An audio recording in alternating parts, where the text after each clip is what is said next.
कुछ सपने सिर्फ देखे नहीं जाते, उन्हें जीना पड़ता है, हर दिन हर दर्द के साथ। ये कहानी है आदित्य की।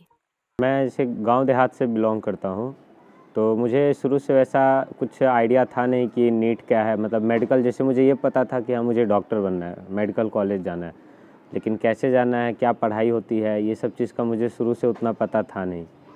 तो शुरू में इसी वजह से काफ़ी दिक्कतें रही थी पढ़ाई करने में भी, और यही कारण भी रहा जो पहले जैसे मुझे अच्छे से क्लियर आइडिया था नहीं कि कैसे क्या पढ़ना होता है, फिजिक्स कैसे पढ़ना है, बायो कैसे पढ़ना है। बिहार के एक छोटे से परिवार का बेटा, जहां सपने बड़े थे लेकिन जेब छोटी थी। पापा के पास इतने पैसे नहीं थे कि वो अपने बेटे को कोचिंग दिला सके, लेकिन एक किसान दादाजी थे जिन्होंने सपनों को सहारा दिया। गोल में जाने के बाद ये खुद हमको कहा, हम गोल के बारे में नहीं जानते थे। ये खुद हमको कहा कि ऐसी ऐसी बात है, वहाँ जो है सो पढ़ाई में एडमिशन वहाँ ले लेंगे न। तो हमको एक बड़े दादा से बातचीत हुई है, वो बताए कि इसमें एडमिशन कराओ और पढ़ो। सुदूर देहात में समाज लोगों का नाम ये आगे बढ़ाया है, परिवार के साथ साथ समाज का भी प्रतिष्ठा बढ़ाया है। पहला प्रयास, पूरा जुनून था लेकिन सही मार्गदर्शन नहीं, और रिजल्ट आया 389। ये सिर्फ एक नंबर नहीं था, ये एक सच्चाई थी।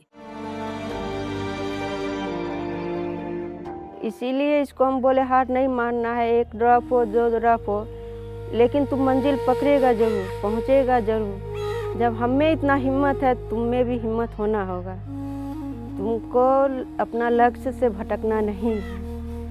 हम डेली 8:30 में इससे 5 या 10 मिनट बात करते थे, और डेली का मेरा यही रूटीन था कि इसको ट्रेंड करना। मतलब क्या, बच्चा को हौसला देना। अगर हौसला हम देते रहेंगे तभी बच्चा पढ़ेगा, क्योंकि उसको पता है कि अगर मम्मी पापा को विश्वास है तो हम बनेंगे जरूर। घर की हालत ऐसी नहीं थी कि बार बार खर्च उठाया जा सके, तो आदित्य गया मामा जी के पास, पटना। एक छोटा सा कमरा और बड़ा सा सपना, ना कोई गाइड करने वाला, ना सही दिशा, बस खुद से लड़ना और खुद को उठाना। दूसरा प्रयास, इस बार मेहनत रंग लाई। स्कोर हुआ 569, लेकिन मंजिल अभी भी दूर थी। तभी एक दोस्त मिला, और वहीं से मिली एक नई दिशा। स्नेहिल भैया के माध्यम से पता चला गोल विलेज के बारे में। टेस्ट दिया और चयन हो गया, लेकिन फीस अब भी एक चुनौती थी।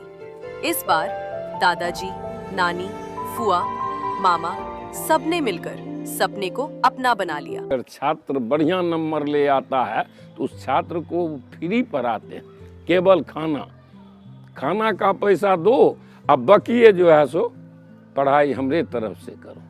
भला साधारण बात तो नहीं, इसलिए वो तो बहुत बधाई के पात्र है। 11वीं 12वीं के पढ़ाई के दौरान मेरी मुलाकात एक मेरे सीनियर से हुई थी। स्नेहिल आनंद नाम था उनका। एक साल बाद पता चलता है कि स्नेहिल भैया का नीट का रिजल्ट हो गया है, और उन्हें जो है एम्स ऋषिकेश मिला है कॉलेज। तो फिर जब मेरा नहीं हुआ था, तो फिर मैंने भी उनसे संपर्क किया। जब मेरी दूसरी बार जब मेरा नीट का रिजल्ट भी नहीं हुआ 2024 में, तो फिर मैंने जब उनसे संपर्क किया तो उनसे पता चला कि हाँ, उन्होंने जैसे गोल विलेज से इस बार पढ़ाई की थी, और गोल विलेज में रह के जो है उनका 690 के करीब, या 690 695 नंबर आया था। तब जाके उनका जो है सिलेक्शन हुआ था एम्स ऋषिकेश में।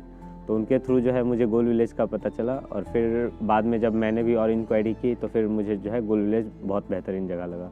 गोल विलेज अपने आप में एक अलग ही दुनिया है। मतलब बाहर से दुनिया से एकदम विपरीत उसके यहाँ का सब कुछ प्रचलन रहता है।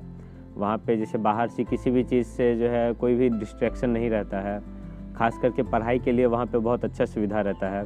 जैसे हमारे जो मैनेजिंग डायरेक्टर MD सर हैं, विपिन सर, तो विपिन सर भी वहाँ पे टाइम टू टाइम विजिट करते रहते थे। साथ ही जो है उनके रंजय सर और आनंद सर, वो लोग हमेशा टाइम टू टाइम आते रहते थे।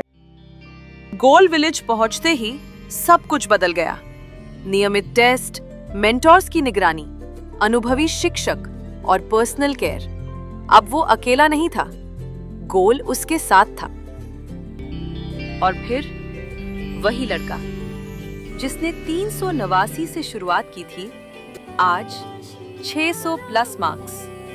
NEET 2025 Bihar state rank 1। एक साधारण परिवेश में पला बढ़ा वह छात्र जिसने हर संघर्ष को अपनी ताकत बनाया, हर विपरीत परिस्थिति को चुनौती दी और कभी हार ना मानने की जिद को अपना हथियार बना लिया। गोल इंस्टीट्यूट के मार्गदर्शन में उसने वह कर दिखाया जो लाखों के लिए सिर्फ एक सपना होता है। नीट में अपने वर्ग में बिहार टॉपर बनकर एम्स में प्रवेश हासिल किया। आज वह सिर्फ एक सफल छात्र नहीं, बल्कि लाखों विद्यार्थियों के लिए उम्मीद, प्रेरणा और विश्वास की एक जीवित मिसाल बन चुका है।